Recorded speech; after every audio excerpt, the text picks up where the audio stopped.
Hey, welcome, all my right thinkers.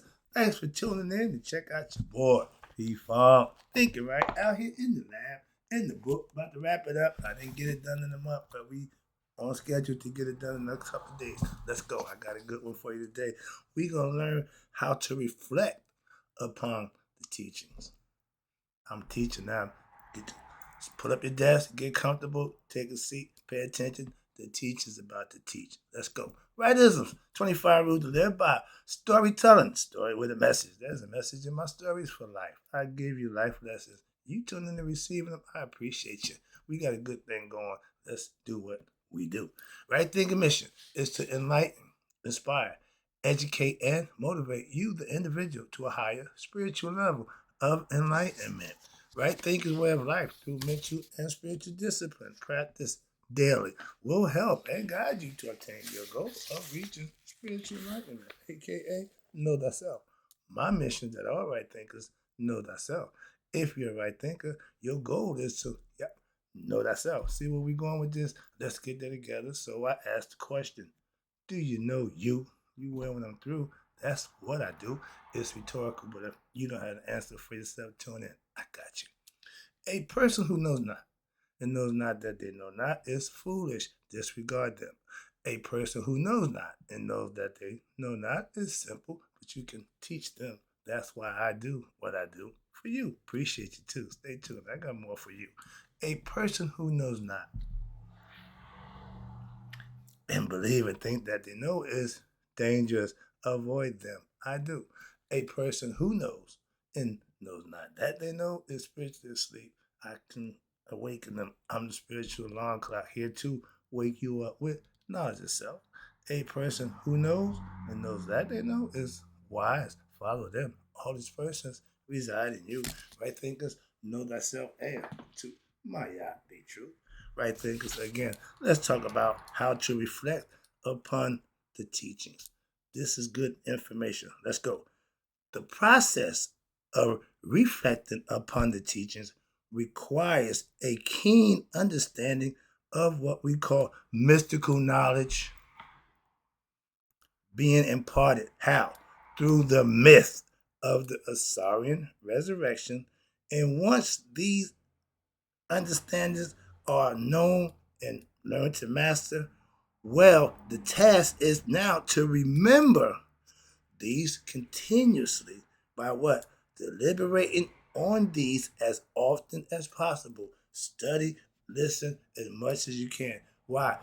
I read these lessons a few times over. Just, I get a different perspective every time. I say, okay, it's enough. Enough. Why? Because I done had 3, 4 different times. Every time I read, I get a different way to look at it. So I understand. But when you get understanding, you can present it. You can express it in the manner in which somebody else can understand it. That's my point. My goal is to do just that. So this can be done. How? You can do it while you're at work. Stay focused and do your work, but still the lessons, reflect on the lessons, meditation, informal meditation mode. Okay, constantly thinking. You can do it at work, at home, you can do it at the store, etc. It's all mental. So further, you can chant the divine name. My divine goddess is Maya. You know how I feel about her. Okay, but we doing the Isis Temple Aset. She was the queen of intuitive knowledge. She's showing you how to get where you want to go with to immortality. And it is an effective means to be able to remember and reflect on the teachings daily. This process of chanting also leads to better focus and concentration of one's mind. Remember back the day you get that one record and that little jingle, that little something that just go, you just can't get out your mind. Imagine God being that jingle. Imagine the concept being about God, and it's the same thing.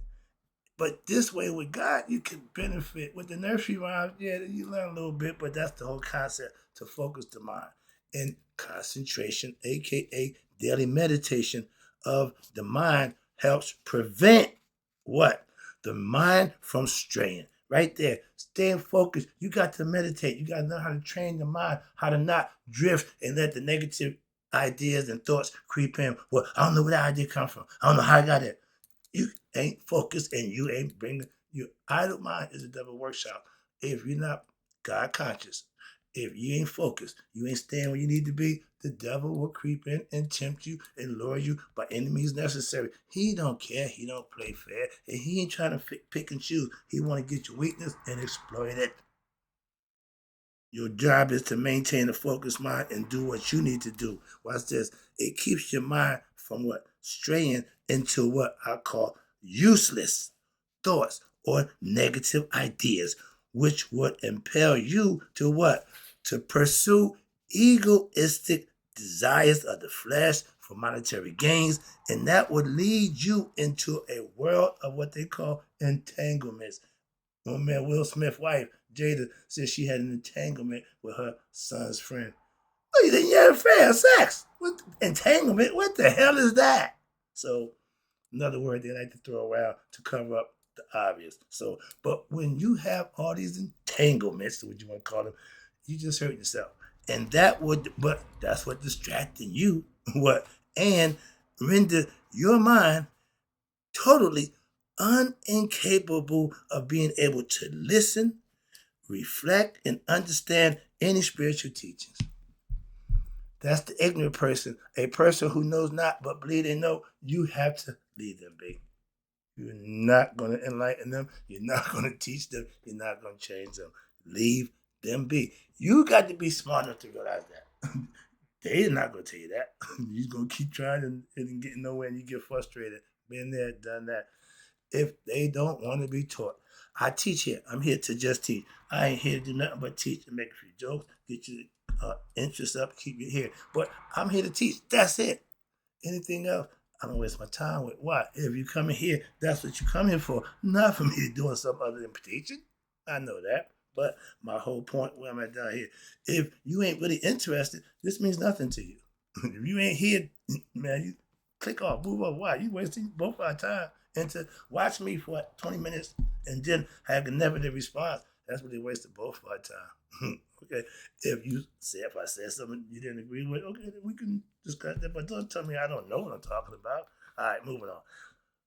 Again, when you are God conscious, what that mean? That means you at all times you got the teachings, the lessons is on your mind, and you're constantly reflecting upon them. Being prayed up. Okay. Try to speak to you in a certain language that you understand. For Christians, y'all know what being prayed up means. That means having Christ on your mind. See, that makes sense for y'all. I know that. And because I go to church with y'all, I can speak that language now. Before I couldn't do that. So I'm not against you. I'm just trying to show you. You ain't doing nothing different, but understand, I ain't trying to stop you from doing anything either. All right? You can use audio tapes are an effective method to what? If you're a good listener to the teachings. But they are also an effective method if you choose to study as well. Spiritual teaching is not like ordinary academic endeavors. We do things a little different. Okay, we give you information. I'll read a little bit. I'll interject a little bit. But this is all for the purpose of you getting and understanding the lesson I'm trying to put forward right now. It's about reflecting on the teachings. You have to put forth that effort to what? Reflect on it. Get it. Understand it. And start what? Implementing it. It ain't academic endeavors like mathematics is a discipline of the mind, okay? And spiritual knowledge, right here. Spiritual knowledge, God is spirit. So you get knowledge about God from a spiritual aspect and get the concept. It's all mental. Spiritual knowledge, listen, needs to be able to go deeper than just the mind. See, you got to, it is not something that you can just learn intellectually. Remember, when Rob communicated his name to Aset, he didn't do it through word. He did it through telecommunication, telepathically. He opened up his heart and she ventured in and got the answer. So intellectual knowledge is good, but they say, now I know. Why? From experience, gnosis. You can learn something and grasp it and understand it, but until you experience it, you don't really know it. That's why most people believe in God. Until you had that but God moment, oh, at a certain point, you're going to know God. I had my moment. As I say, everybody got to have his or her own moment. But it's purpose. When that moment happened, that moment is supposed to transform you. But the message needs to be fully understood when it happens well, and it needs to what? Go into your subconscious, your unconscious levels of your mind. So it's installed in the brain. In every level, you actually know God for yourself. That's the mystical experience that a true religious person is supposed to experience for him or herself when they do the work that they're supposed to do. Listen, reflect, meditate, and implement. Watch something magical, mystical. Okay, it's the mystery for those who don't know. So therefore, you need to be reinforced or have reinforced yourself over and over again with what? What this means that you should learn to listen to the tapes, read as many books as you can, etc. But get understanding to where you know more than once. When you have stuff that you learn, I have to give out the little pamphlets. I make photocopies of them, give them a couple of pages at a time. Don't give them too much. And I would do a lesson with 2 or 3 pages of information. I never get through it. Why? Because we talk and we talk and him in the hall. But nobody ever went past that. They took it and didn't do it no more until they came back the following week. I had to give a class once a week. Nobody studied outside the class. Is that my fault as a teacher, or was it their fault as students? Nobody went the extra mile. Nobody showed me the inches of, after, nope, none of them. So I get it. I understand. All right, let me wrap it up. Wait a minute down here. Your experience is your knowledge. Understand it? Same thing with God experience. You have to have that for yourself. And the purpose is to transform you so that now you have total understanding. And what happens? You will discover that every time you do what's right, you will get something in return. Not from the person you did something about, but from the one who's watching, the one who sees. When you understand that, you now will gain what they call deeper insight to what? The hidden truth. That's where inside you. And they got a phrase, mystical aspiration. What the hell is that? That is to desire, therefore, and covet after the truth. That's what it is, right? Because this is us, aspirants, but we're mystical aspirants because we are in search of the truth for ourselves. And those truths, which is more especially when concerned by the divine nature, is to aspire. Remember, aspirants mean they want. That means you aspire to what? Partake of the nature of knowing thyself. That's the temple from the temple of ourself. You got to put the work in to raise your conscious level to be what? Your best self by what? Knowing yourself. Wrapping it up with this one.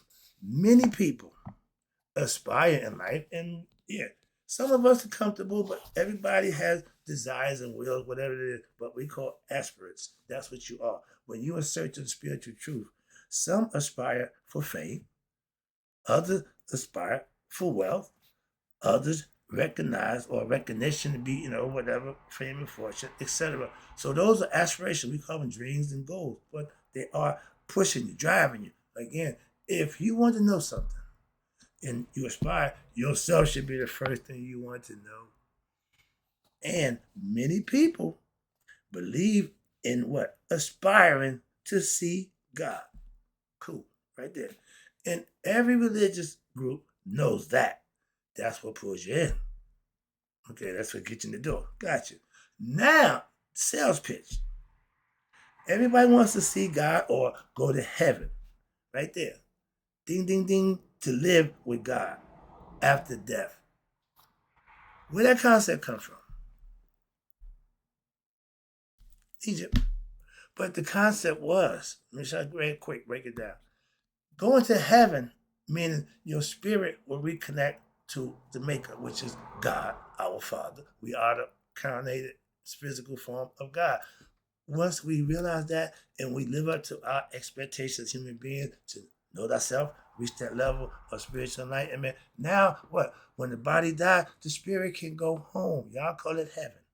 We call it Aranta, field the reed. Okay, but conceptually, that's all the same place. Again, whatever we call it, make a difference. But How do you get to heaven? In every religion, it's all the same. You got to do good deeds. You got to follow the rules. You got to do this. Okay, and that's fine. We got 42 negative confessions in my eye. Hold you accountable of what not to do. And you do that, and you'll be fine. Why? Because that give you a light heart. Purification of heart means selfless action, righteous living, virtuous qualities in your character. Integrity is doing the right thing when nobody's looking. Can your integrity pass the test? I know I got a mother-in-law, she's blind. And I call her, she's tempting people. They know she's blind, so they figure she can't see them. They steal from her.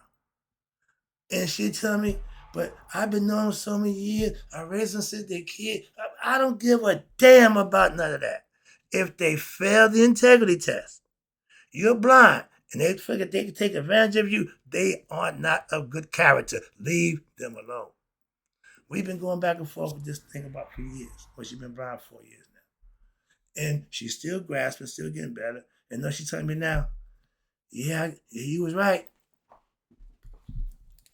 Don't make a difference who they are. Don't let that be. No, when you put the test out there for them, and she baiting them, and they bite it every time, and she be so heartbroken because how they used to be, how much she trusted them, and but they failed the integrity test in life. That's what makes your heart heavy, being sneaky and deceitful. She's blind, but she can still see. They don't understand that. I laugh about that. All right, but that's the difference. When you have this knowledge and understanding of your own experience with God.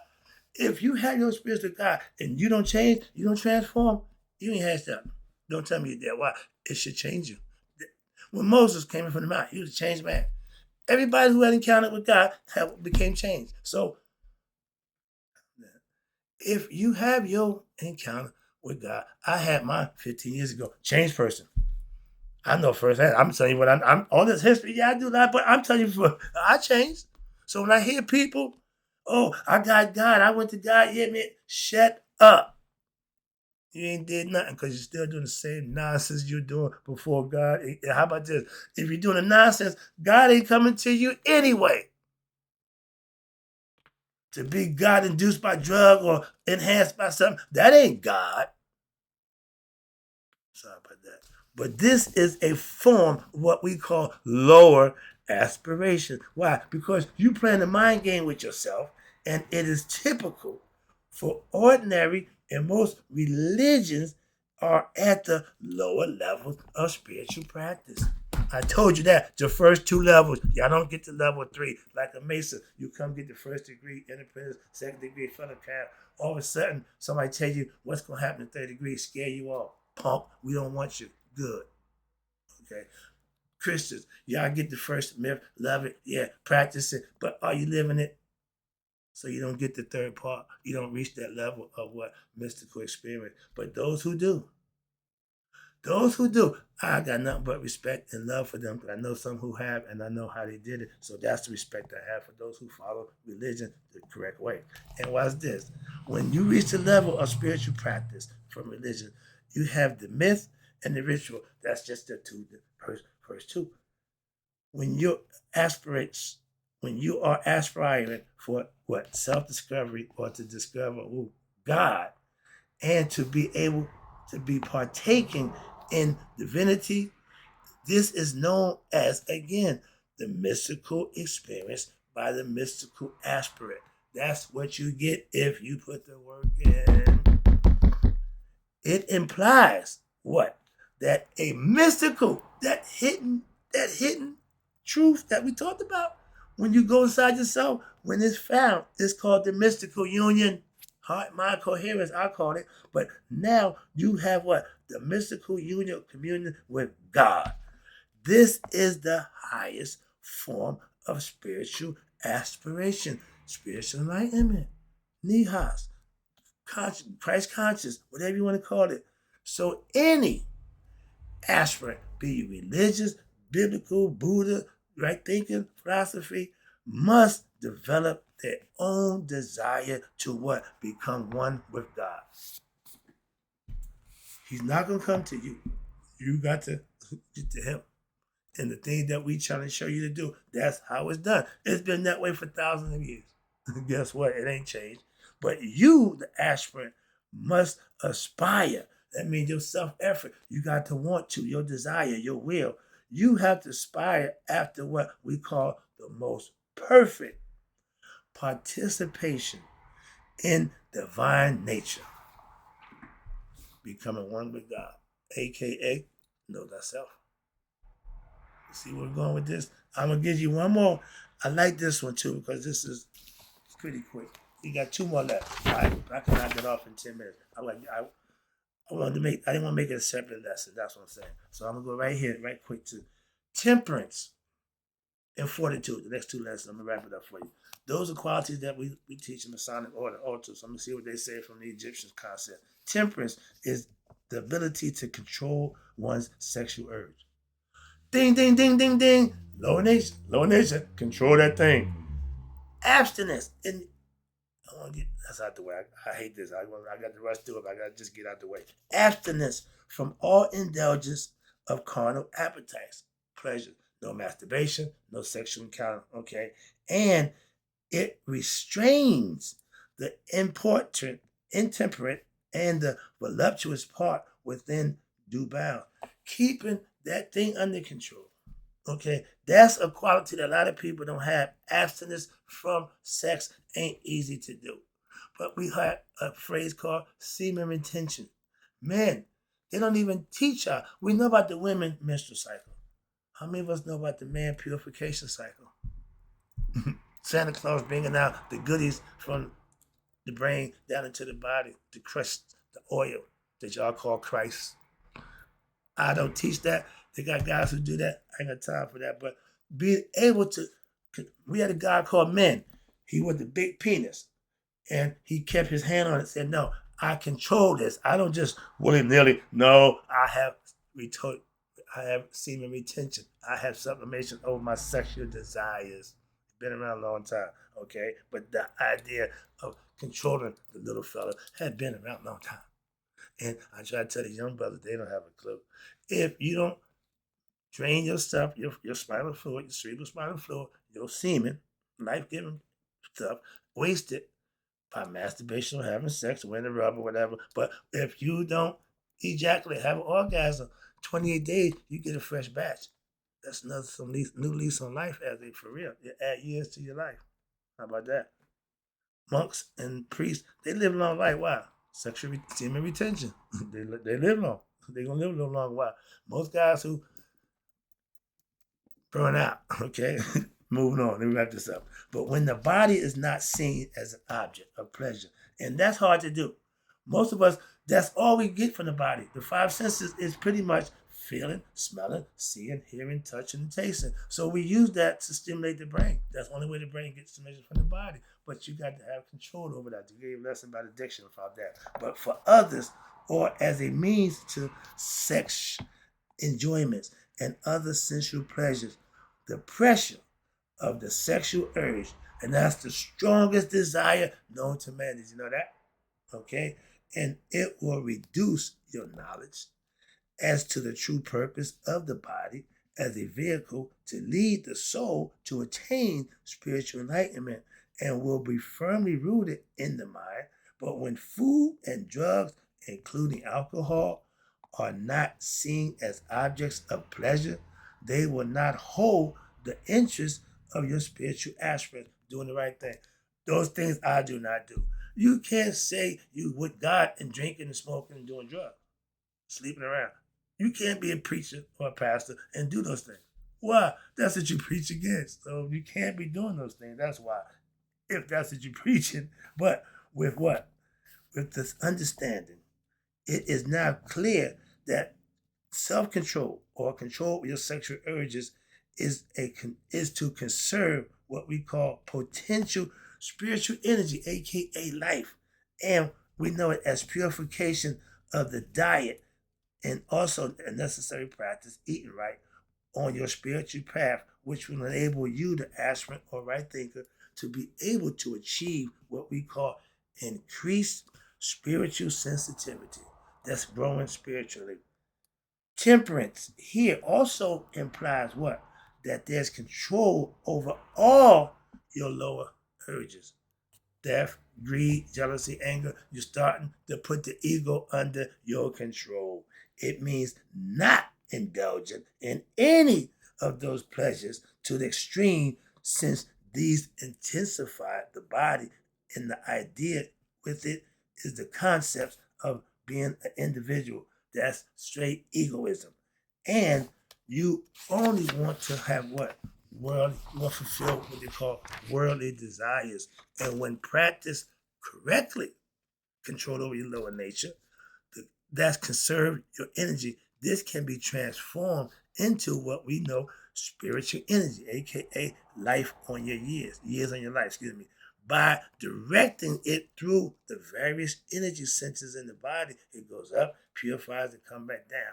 And now it's charged, the center of what we call intuitional vision, third eye opening. Let me wrap it up. Fortitude. Ooh, okay. Fortitude. The goddess habitats her votaries to undergo these austere and the strict ceremonies which their religion obligates them to observe. Every month, y'all did the first Sunday, y'all had the strict adherence to what? Communion. That's one of the concepts. Fortitude is an important quality to develop. Okay? It implies what? That the development of a preserving character, tradition. You cannot succeed in anything if you do not have strength of will and the determination to succeed in life. You should develop perseverance in the face of adversity. Don't fall apart. And you should have faith in the goddess who will provide things you need for you. Feel that's God. Knowing that God got your back. Feel that as you practice listening and reflecting upon the teachings, that the goddess is drawing ever closer to you, and that you not are gradually being freed from what your ignorance and the misery of an ignorant life lived through ignorance. Therefore, the rituals associated with worship of the divine, aka devotion, the divine mother, Aset, must be carried out unceasingly. That means continuously, in order to help you, the individual, on your spiritual journey. Thus, every day, daily, your spiritual disciplines you live by must be practiced regardless of the weather, any external or internally things going on in your life, regardless of the whether or not you are feeling good about yourself or bad about yourself. Don't make a difference. Whether or not you are rich or you are poor, whether you're wise or you're ignorant. See what's going just etc. You yourself should be willing and ready to practice your spiritual disciplines, live by them when? Daily and without fail. Nothing gonna stop me from doing what I do daily. Okay, my routine is set and it's done daily. And this is what we call the process in which will allow you, the individual, to have your transcendent concept, both positive and negative. And now you're able to discover what? The transcendental self. Thus, there are some basic requirements. And again, it's always going to be something you got to pay to the fine print. Pay attention. For what? Your spiritual program in life.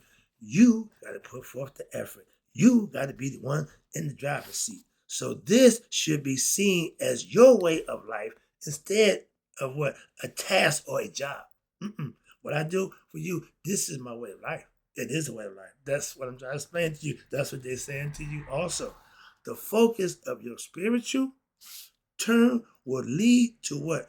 Greater willpower. Why? Because now you have mental energy and it's no longer wasted on being ignorant, searching for fulfillment, desires of the flesh in the wrong way.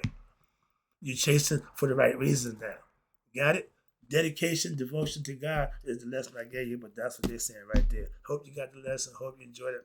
Didn't want to take up too much time. I said it's a half hour, but boy, I sure have fun doing that. I hope you enjoy listening and getting it as much as I do getting it to you. So in closing, right there, man, you all there to be 100. Me, 100 miles a day.